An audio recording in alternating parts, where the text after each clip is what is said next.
Olá!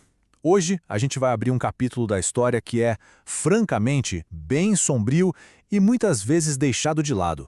Vamos falar sobre a exploração sistemática de crianças durante o período colonial na África. É uma história pesada, uma prática que deixou cicatrizes, sabe? Marcas que a gente consegue ver até hoje. Para a gente entender bem essa história, que é complexa, né? A gente dividiu nossa conversa em 5 partes, ok? Primeiro, vamos ver o contexto, como o continente foi dividido para gerar lucro. Depois, vamos entender por que as crianças eram consideradas a mão de obra ideal, entre muitas aspas.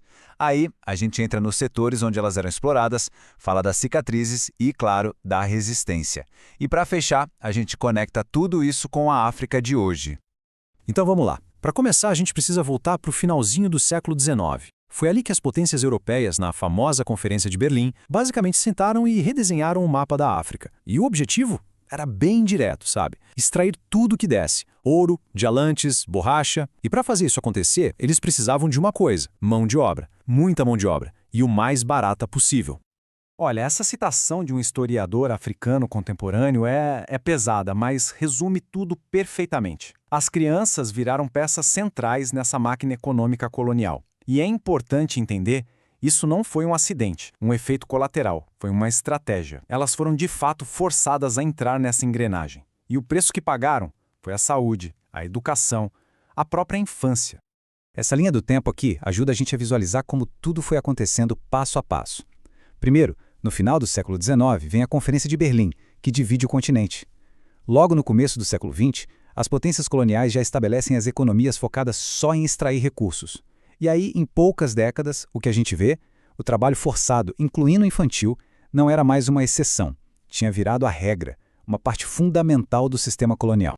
Bom, agora que a gente já tem o contexto, vamos tentar entender uma coisa que é bem difícil de engolir: a lógica por trás disso tudo. Era uma lógica fria, calculista. A pergunta que não quer calar é: por que justamente as crianças? O que levou a essa escolha tão brutal? Pois é, essa é a pergunta-chave.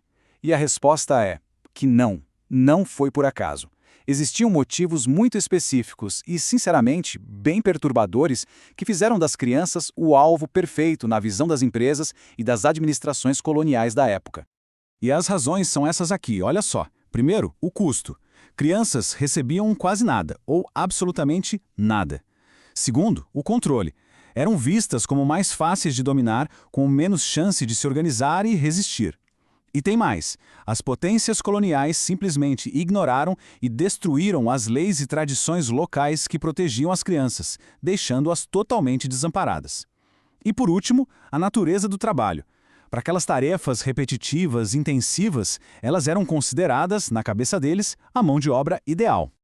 Certo. Agora vamos ver na prática onde é que tudo isso acontecia. Essa exploração não se limitava a um lugar só. Ela estava espalhada por vários setores que eram cruciais para a economia colonial.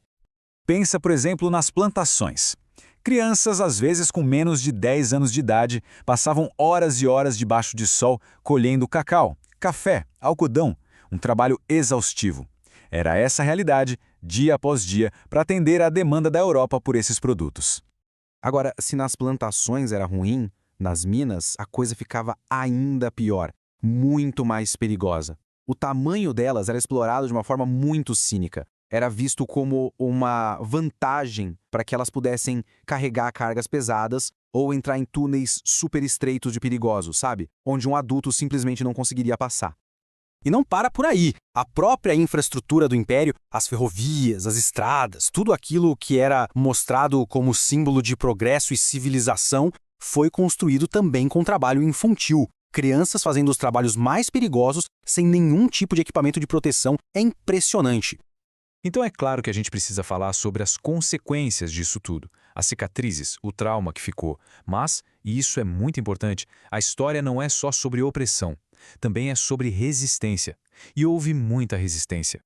Olha só que impactante. A gente vê aqui a ligação direta entre o que acontecia na hora e o trauma que foi passando de geração em geração.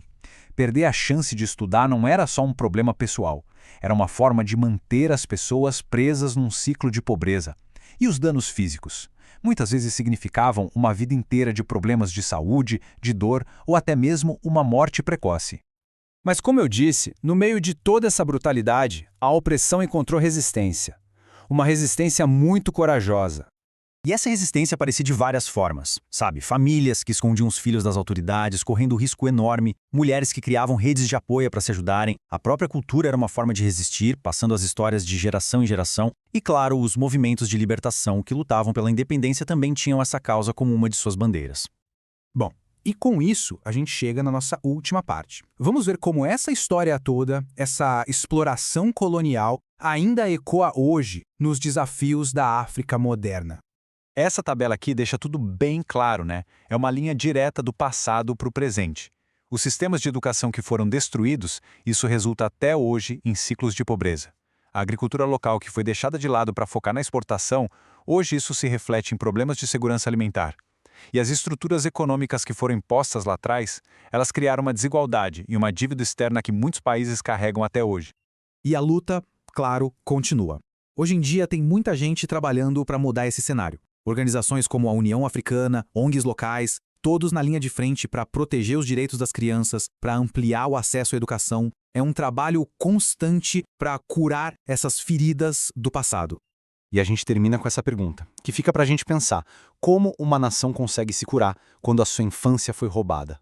Olhar para essa história não é só revirar o passado, é na verdade uma ferramenta essencial para a gente entender o presente e o longo caminho de cura que ainda existe pela frente. Valeu por acompanhar a gente nessa reflexão.